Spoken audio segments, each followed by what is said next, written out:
usapan natin. Individual, so isa-isa po. And bawat isa ng mga tao na yon, they're encouraging us na mamuhay na maging saksi ng Panginoong Jesus. No? And bilang mga witnesses, nire-reflect natin si Jesus dapat. No? Dapat, nire-represent po natin si Jesus. Now, sino po sa inyo ang witness? Sino po sa inyo ang witness? Amen. Amen. Amen. Tumingin ka nga sa katabi mo, sabihin mo sa kanya, ikaw ay isang witness. Saksi ka, saksi. Saksi ka, saksi ka. Sabi na lang, baka naman, it's either you're a good witness or you're a bad witness. Saksi. Because lahat po tayo witness. Amen. Ang question na lang po is, ano pong klaseng mensahe, ano pong klaseng Kristo ang nakikita ng mga tao sa atin? No? Now today po, I'm not gonna be talking about an individual, no? Yung iisa lang. In fact, I'm gonna talk about the witness of a whole group. So kung meron po kayong Bible, you can turn to 1 Corinthians chapter 11. Magsisimula po ako from verse 17. Bali po, I'm gonna talk about the church of Corinth. So, that's why it's from 1 Corinthians, no? Yung city po ng Corinth, tulad ng maraming mga churches na nakikita po natin sa New Testament, it was at the heart of an important trade route. Ibig sabihin, nandiyan po siya, meron pong, parang CBD po siya sa Pilipinas. Lahat po, kung gusto nyo meron kayong business, dadaan kayo dyan. Kung bibili kayo from other cities, tapos luluwas kayo from the sea, dadaan kayo dyan. You understand? Now, katulad po nung nagtanong ako kahapon, no, sa GC natin. Sa Pilipinas, may mga cities na well-known ang iba't ibang mga lugar, right? Yung may mga cities na doon, ito yung thing nila, no? For example, ako po, for some of you who don't know, lumaki po ako sa Davao. At ang Davao po is kilala as the durian capital of the Philippines. Yun nga lang, hindi ko gusto ng durian. Which is why I suffered so much. And which is why now, hindi niyo po ako mapipili. Hindi niyo ako mababayaran na kumain ng durian. Because nakailan na po ako. The whole time na nakatira po ako sa Davao, parang feeling ko araw-araw yata kami pinapakain ng durian. Ngayon, hindi na pwede. Now, what about Marikina? Ano po yung sikat sa Marikina? Sure. Ayan, ang ganda. O ito, baka mas mahirap to. What about Bacolod? Sugar cane. The city of smile. Sugar cane yung ano lang. Hindi nyo Smiles sinabes. yun. What about sa Legazpi? Legazpi. Sabi ng campaign nila, they are the city of fun and adventure. Wow. So kung gusto mo daw ng fun, diyan ka sa city of Legazpi! And then finally, of course, everybody knows, Baguio is the Summer capital capital. of the Philippines. So pag mainit, punta ka dyan. Although I Wala heard pa na tapos meron ang mga winter. Alaska of the Sabi ko City of Philippines. Pines. Kaya yung Alaska. Anyways po, yung city ng Corinth, hindi po sila tanyag for something good. Hindi po sila kilala for something good. They were known for immorality, for idolatry, and bawat type ng corruption, meron sila. Basically, the city of Corinth was a city of sin. Lahat ng uri ng kasalanan, kung naghahanap ka ng kasalanan, dyan ka pumunta. Okay? Now, sa Acts 18 po, pumunta po si Paul sa Corinth. At doon po siya nagpatayo ng isang simbahan, no? And this church, ano naman sila? Marami sa kanila na save. Lumaki yung church. Pero sabihin na po natin na itong church na to is problematic po. Nakarinig na po kayo ng problematic. Yes. Yung hindi lang yung iisa-isa lang yung mga problems nila. Kasi Ako, isa lang sana problematic. okay na eh. Pero paulit-ulit pa. So marami silang mga issues, kaya marami silang mga division. Balik na sa mga division. So si Paul, sinulat niya yung 1 Corinthians para i-address yung mga issues nila.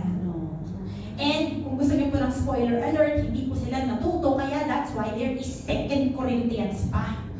May sequel pa, kasi tigas ng ulo nila. Yan So pala. today po, babasa po tayo from 1 Corinthians chapter 11. Kung may Bible kayo, you can also turn there. Pero today po, po, babasa po ako from several versions kasi feeling ko may magaganda doon sa some versions, pero may mga versions na hindi masyadong okay. So basahin ko po siya first from the Ang Biblia Pinoy version. Okay? Okay. Sa mga susunod kong sasabihin, to si Paul, no? Si Paul po to, hindi po kayo pupurihin. Kasi imbes na makabubuti ang pagsasama-sama ninyo, pag nagsisimba kayo, nakakasama pa yun. Why? Grabe, nagsisimba daw sila together. Tapos ano daw? Maganda ba? Nakakasama pa. Wow. Bad trips. Una sa lahat, nabalitaan ko na may kampihan sa inyo pag nagsisimba kayo. At naniniwala akong posibleng totoo yun. Oo. Magkakaroon talaga ng kampihan sa inyo at nangyayarin yan para makita kung sino sa inyo ang tama. O yan, verse 20. Kapag nagmi-meet kayo as a group, hindi naman talaga Holy Communion yung sinicelebrate nyo. Kasi pagkakain na, nagmamadali na kayo sa kanya-kanyang pagkain. Kaya may nagugutom at yung iba naman nalalasing. Uy, ano ba yun? Klaseng simbahan yan, guys. Wala ba kayong mga sariling bahay para doon kayo kumain at uminom? Talagang sa Pinoy version. O mas gusto nyo pang bastusin ng simbahan ng Diyos at ipahiya naman ng mga mahihirap. Anong ini-expect nyong sabihin ko sa inyo tungkol dito? Pupurihin ko ba kayo? No way! Ganda pala ng Pinoy version. Sunod mo ay galing ang salita ng Diyos Bible. Ito ang turo na ibinigay sa akin ng Panginoon at itinuturo ko naman sa inyo. Noong gabing traidorin ng Panginoong Jesus, kumuha siya ng tinapay at pagkatapos niyang magpasalamat sa Diyos, hinati-hati niya ito at sinabi, basahin po natin together, Ito ang aking katawan na hinahandog para sa inyo. Gawin ninyo ito bilang pag-alala sa akin. Wow. Nung una sabi ko, paano babasahin yung ala. Okay. Pagkatapos nilang kumain, ganoon din ang ginawa niya sa inumin. Kinuha niya ito at sinabi, basahin ko natin together, 1, 2, go. Ang inumin ito ang bagong kasunduan na pinaglibay ng aking dugo. Tuwing iinom ninyo ito, gawin ninyo bilang pag-alala sa akin. Yan. Sapagkat tuwing kakain kayo ng tinapay na ito at iinom ng inumin ito, pinapahayag ninyo ang kamatayan ng Panginoon hanggang sa kanyang pagbabalik. Bumalik tayo ulit sa Pinoy version. Ayan na. Kaya, kung meron sa inyo kumakain ng tinapay o umiinom sa baso ng Panginoon sa paraang hindi dapat, nagkakasala siya dahil kasi di niya nire-respeto ang katawan at dugo ng Panginoon. So, verse 28, ito yung sabi ni Paul sa kanila. Kaya, i-check nyo muna mabuti ang mga sarili nyo. Saka nyo kainin ang tinapay at inumin ang nasa baso. Kasi kung hindi nyo kilala ang kahalagahan ng katawan ng Panginoon, pag kinain nyo ang tinapay at iniinom ang nasa baso, para nyo na rin kinain at iniinom ang parusa ng Diyos sa inyo. Ito ang dahilan kaya marami sa inyo ang mahina at may sakit at yung iba Namatay na. Oh, grabe to. Oh, last final. Basahin mo natin together. Kaya mga kapatid, pag nagsasama-sama kayo para kumain, Ano daw? maghintayan kayo! Okay. Now, just a reminder lang po, no? Yes, they're talking about eating, no? Yes. Yung issue is na, ay, bakit sino una ka pa? Okay. But of course, the issue is deeper than that. Okay? So, ano po ba yung problema? Kawawa Ano ba naman talaga yung tunay late. na issue? Well, in short po, doon sa verse 17, sabi ni Paul, imbis na makabuti ang pagsasama-sama nyo, pag nagsisimba kayo, ano daw nangyayari? Nakakasama pa. Kung ganyan na nga lang, huwag ka nang pumunta ng church. Sabi sa Bakit iyo. ba daw nakakasama?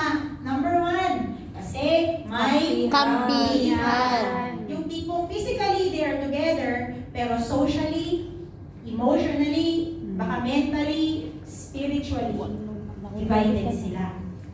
Yung, tama ba yun? Sama-sama nga sila, pero may, kampi-kampi. Yeah. Tama po ba yun? Oo. Pero nangyayari yun, di ba? Yes. Na people can be in the same place, katulad ng may mga families na ganoon rin, right?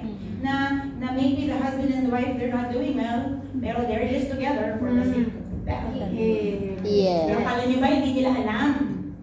They do. So, ngayon, sabi ni Paul, sometimes hindi mo maiiwasan ang kampihan. Sabi nga niya, magkakaroon talaga ng kampihan kasi para makita kung sino yung tama. So, hindi rin po tama na makibagay lang para kahit na mali yung tinuturo, kung mali yung ginagawa, hindi po tama na makikibagay lang tayo para sa sake ng sama-sama. You understand? Okay po. Pero, yung kampihan po na problema ng Corinthian Church is yung kampihan na resulta ng laman. Meron ba kayong yung laman? Yes. Meron. Hindi po yung laman na to. Is your sinful flesh. Kahit na tayo po ay na-save na, hindi pa rin po natatanggal at nawawala ang ating dating, ang dating nature. That you are still, somewhere there is still the old you. Diba? Yes. Meron pong kampihan na nangyayari kasi instead na mamuhay ng tama ang Kristiyano, instead na mamuhay na siya according to the desires ng Spirit, ng Holy Spirit, ano umiiral? Yung flesh, yung laman. Yung tipong imbes na buhay na Kristiyano na gaya dati pa rin kayo. Ganyan. Kaya nagkakaroon ng divisions. Kaya nagkakaroon ng kampi-kampihan. Not only that, meron pa daw, kanya-kanyahan. Kanya-kanyang pagkain, KKP. Now, background lang po about the early church. Noon, at every worship gathering, meron po silang communion. Ganun po nag-worship. Yung unang-unang church, no? And sa church, of course, especially sa city like sa Corinth, no? Ibang-ibang klaseng taong miyembro nila. Diba? May mga Jews, may mga Gentiles, may mga women, may mga men, may mga young, may mga old. At in particular, doon sa problema po nila, may mga mahihirap at mayayaman. Okay? Now, puso at